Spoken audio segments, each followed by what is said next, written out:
I know a lot of PPC supporters are immediately going to disregard this video because I'm currently running for the Calgary Signal Hill Conservative Party nomination, but I think it still must be said that the PPC under Maxime Bernier has been incredibly toxic to political discourse in Canada, the way a lot of discourse that comes out of the NDP and the Liberals has also been. Maxime Bernier, I think, has been doing a great disservice to his own supporters in teaching them all the wrong lessons about how politics works in Western democracies.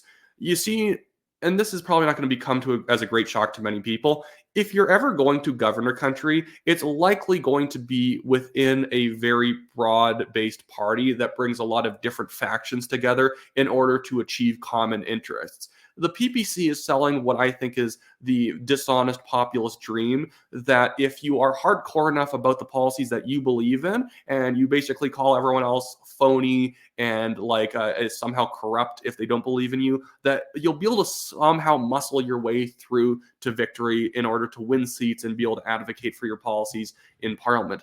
It's just really not how it is. Bernier knows better. He was in Parliament for quite a while, yet he's trying to basically teach his own people that petulance, that sort of hyper-purism, that's actually the way to making change. The funny thing is Bernier is not a purist in any way. He used to be a very progressive Conservative Party MP, a little bit more libertarian on economics, although go back to the 2017 Conservative leadership race, and he wasn't quite sure if he was against the carbon tax or not. He's not a man who's ever been that consistent on many issues, especially social issues. Yet he's basically telling his own people that the reason to distrust the Conservative Party is that they're not as consistent and purist as him, a man who's never been consistent and is definitely not ideological pure on many different issues. He has been sort of zigzagging between libertarianism on free trade and open borders all the way to stop mass immigration and institute economic protections. And I think that moreover, I think he's actually been rhetorically very toxic to the way that his own supporters engage in politics. And I've been reassured he is the man who runs his own Twitter account. I still have doubt that because I doubt Bernier is really looking up and saving images of pure Polyev memes in order to share them to try and mock Pierre. But a lot of this stuff I find, and there's a reason why political party leaders and politicians don't share too many silly, dumb memes, because you don't want to sort of lower the discourse around politics because it's not good for actually getting your own policies taken seriously, and it's not good for professionalizing your support base. But this is actually something that Bernier has been sharing recently, December 5th. And he said, a vote for the morally and intellectually corrupt fake conservatives is a vote for the liberal policies. If you want not just get rid of Trudeau, but also get rid of liberal policies, you have to vote for the PPC.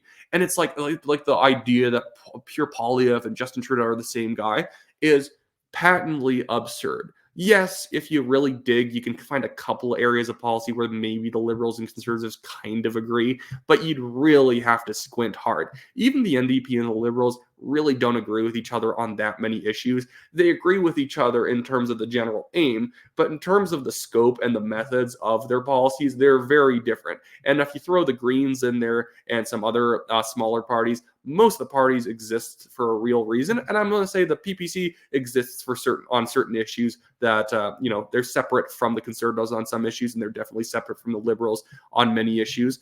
But the Conservatives and the PPC line up on a lot of things. But Bernier's whole donation mill relies on you pretending, or him pretending, as if the Conservative Party and the PPC are the two furthest apart parties in the country, as if the Conservatives are communists and he's like a hyper-libertarian party. It's just not how it is. But I think stuff like this has really made the PPC sort of hardcore supporter, not people who vote for them or people who supported them in the past, but the hardcore donors and people who are constantly grinding on about how much they love the PPC on Twitter and Facebook. These people are being given a disservice by making it seem like the way you engage in politics is just purity testing. It's mocking anyone who doesn't fully agree with you. It's not consensus building. It's not door knocking and community engagement. It's just sitting on social media telling everyone how right you are and how wrong they are. I literally have talked to PPC organizers and some of these people in charge of elections, like the PPC election management and EDAs and whatnot. They've specifically told me that they have never door knocked a day in their lives on the excuse that, well, I've never had my opinion changed at a door. Well, good for you. Have you ever talked to someone in a door? Most people don't have their minds made up about politics. Go advocate passionately for what you believe in, and then find out that most people don't talk the way that you do on social media, and people just want a pleasant person to speak to. They're not looking for some sort of hardcore ideologue to come to their door and badger them about why your immigration number is impure compared to the immigration number I want. It's very, very silly. And but you get to the point where Bernier is posting stuff like this, and I guarantee you, 2010 Bernier would have never done something like this because it's kind of gross. But Bernier on October 7th, when a bunch of Jews got massacred in southern Israel, said, "Some people have been asking my position on the ongoing conflict between Israel and Hamas. It's simple. I don't want a single penny of Canadian taxpayers' money to go to support either side of another foreign war that has nothing to do with us." Now, I'm not going to argue that you can't take the position or somehow it's immoral to say that, hey, let's just reduce foreign aid towards any war. Right now, I think Canada's in the worst possible position where while giving money to Israel, which is fine, we're giving money to Hamas through a bunch of quote-unquote Gaza charities that obviously are just supporting the terrorist government that's operating in that area.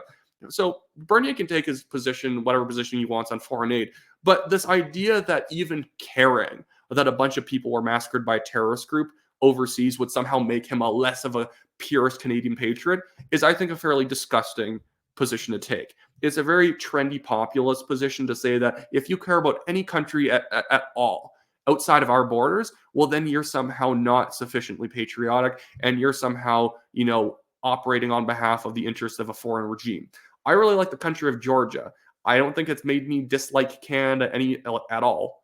I can like more than one country at the same time. Obviously, my first loyalty is to Canada, and I have some sympathies to other countries, which maybe I want to help out if they were ever in trouble. But overall, obviously, that's not going to dull my respect for the country I live in and love.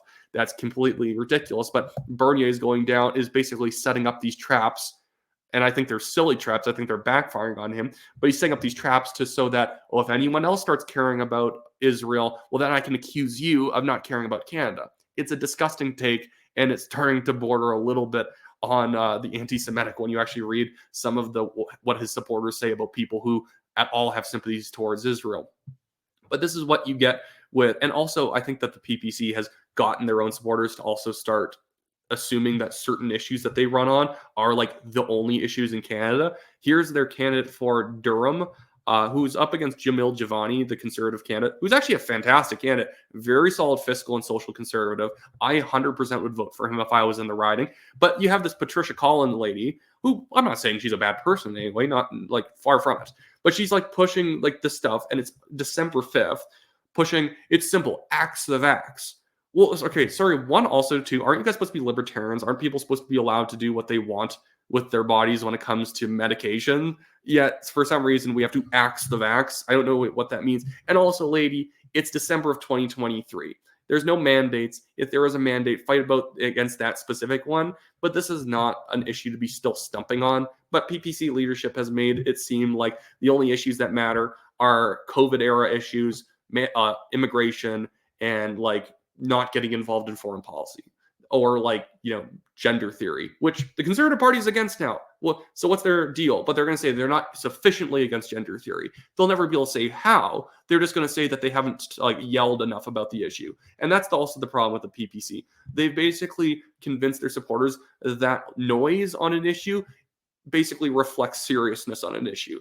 At the same time, the louder and more kind of not professional you are when you're talking about an issue, the less likely you are to actually win on that issue. I see videos of PPC candidates like this Patricia lady going to school board meetings and just yelling, going on sort of like rambling speeches where she's really raising her voice. And it's like, I understand her intention to do good, but a lot of it is attention seeking. And whatever she was stumping for in that video I was watching, I can guarantee you she actually made less people likely to support what she's backing because she seems a little bit kind of, too elevated about it. Especially this is why more people should go door knocking. Go and find out how most people talk about politics. Most people have a very small voice when they talk about politics. They don't know too many details about it. They have a couple of things that they really care passionately about. They're not going to immediately tell you. And through a very calm, pleasant conversation, you can learn a little bit about the person, what they value. You can share what you value and some interesting ideas you have when it comes to policy. but the PPC is not training their own people to have the sort of character that someone else can connect with. It's all but hot-blooded online politics. But so you have this Patricia lady also sharing stuff like this. It's like this meme that says it's not about splitting the conservative vote, it's about splitting the globalist vote. And hey guys, if you don't want people to bring up Bernier went to the WF, stop trying to pretend like Pierre Poilievre's a globalist. He's been very clearly taking stances against the UN, going against the UN RWA, which is effectively Hamas front group. And also he said that he's not going to let any of his cabinet ministers go to the WF conferences. What's your point? No, but secretly Poilievre's still not purist enough. Shut up. You're just wrong. You're just wrong. You don't know what you're talking about. But then you have other people, and like this, Joe's usually nice enough to me online. I'm not like, again, trying to impugn anyone's character. But when you have people like this in the PPC who now just see parliamentary tradition as somehow corrupting, he's saying, funny how the Conservatives want Fergus to resign. And this is in reference to the Conservatives wanting Greg Fergus to resign as the Speaker of the House after he was appearing at Liberal donor events in his robes, which is, not something you should be doing, because the role of the speaker should be completely neutral and you shouldn't be dressing up as the speaker to go to partisan events. But he says then after that line, Joe says they seem to have no problem with him a couple of months ago. And then the picture of Pierre Poilievre and Justin Trudeau dragging Fergus up to the seat. A parliamentary position that has been going on for hundreds of years, in which the two leaders drag up the prime minister and the opposition leader drag up the speaker to go sit on the speaker's seat. The idea is that nobody actually wants to be speaker, so we have to drag him up. It's a dumb, cute little tradition, but because it's too hardcore to have a little moment that's kind of fun that involves Justin Trudeau. Like, what is Bernier going to do? Spit on Trudeau? Slap Fergus? No, he's not. If he was the opposition leader, he'd go along with it too. And guess what? Good for him. He should take part in the tradition. It's actually good to have a couple traditions between MPs so they don't hate each other's guts at all times. And so, you're allowed to advocate for your position strongly and not absolutely spit on your other parliamentary colleagues. But Bernier, again, and the PPC leadership have basically told their own people that the politics is always about the fight. It's about fighting at all times. You got to get online. You got to fight. You got to not go to the doors because that might be useful. But whenever you see someone in real life that you disagree with, you got to fight. You got to go to a school board trustee meeting and you got to fight. Don't actually campaign so you can win seats, but you got to fight. It's the same thing the Liberals and the NDP do. Whenever something like parental rights comes up, they fearmonger about it. Someone's taking your rights. Everything's always a fever pitch about the Conservatives trying to crack down on whatever group's rights or whatever. It's always about there's constant chaos going around. There's secretly people always out to get you. And the PPC kind of does the same thing about there's secretly someone always out to get you, which creates a lot of paranoia and pessimism. I find that there is a lot of PPC supporters who are very open to sort of strange beliefs about policies where the facts just don't go.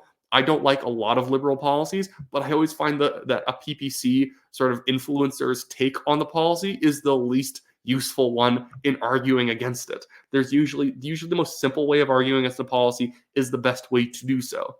But sorry if this has turned into a bit of a rant. I just always see a lot of these PPC posts as I'm going by on Twitter or X, I guess. And I always just find it's just I don't understand how this party is still taking in money. At this point, like I said before, or maybe I said it in a different take and I forgot, but the PPC in my mind has basically become a big donation scam. Give Maxime Bernier hundreds of thousands of dollars. I think they almost have $1 million in 2023. Hundreds of thousands of dollars to what? Are they signing up new members? Are they starting their EDAs? They keep having EDAs get deregistered because there's nobody actually managing them. Are they going to, concentrate their forces to win a riding? No. Well, that's how they should seriously take a page out of Elizabeth May's book. The Green Party, when they wanted a riding, they found a riding where they did a little bit of research. They found that there was a little bit of an opening to a third party. That kind of Vancouver Island area is actually kind of like, if I was to compare it to an American state, a lot like Minnesota. Minnesota has elected kind of these democratic socialists in the past. They've elected very conservative people. They elected Jesse Ventura because they're kind of open to that third party type of a candidate. Vancouver Island was the same. This was literally a formally Reform Alliance riding that Elizabeth May won in Guelph, or not Guelph, something in the Sandwich Islands. that they knew what they were doing, and they concentrated all of the Green Party's volunteers and forces and money into that riding. They literally had Green Party USA volunteers fly out to Victoria to come and help Elizabeth May. They knew what they were doing. Bernier did not do this in Beauce back in 2019 and then failed to do it again in 2021. And even when he ran in that riding to that after, I forget what it was called again, but it was Candice Bergen's riding, Brandon Leslie ended up winning it. Bernier showed up and he gave the appearance of seriousness because as the writ dropped, he immediately said he was running for that riding as the PPC candidate and started driving around campaigning, hosting events. And it looked like he was campaigning really hard. I don't doubt that during that couple of months he was campaigning decently hard. The problem is we knew Bergen was stepping down. There was a conservative nomination race for the longest time to replace her. And Bernier just didn't show up until it was a little bit way too late for him to actually make any impact in that riding. He could have been there as soon as he knew that Bergen wasn't going to run again and there was going to be a by-election. He basically showed up the last minute, campaigned for a month and a half, which is really not that much work considering the fact that he's not working the rest of the year. He loses, and then he declares he might run there again. I think he kind of lives in the riding, which I guess is somewhat progress. But again, he could have done this in Beauce, and he's not going to win this time. It's just not a riding that's going to vote for a guy like Bernier who has a bad record on socially conservative issues. Anyways, regardless, that's finally it for me today. You can donate to my legal fund in the description below. It's the Give, Send, Go link. I have a billionaire suing me. It's a nonsense defamation lawsuit that billionaire type people throw out at people even when they have zero case. I'm winning it currently. My questioning went fantastic. His questioning went awful, if from my opinion or my perspective. And then I also had the link to my campaign site for Calgary Signal Hill. So if you live in Calgary Signal Hill, buy a conservative membership and then vote for me as number one on your ballot when the nomination probably comes up in the next few months or so.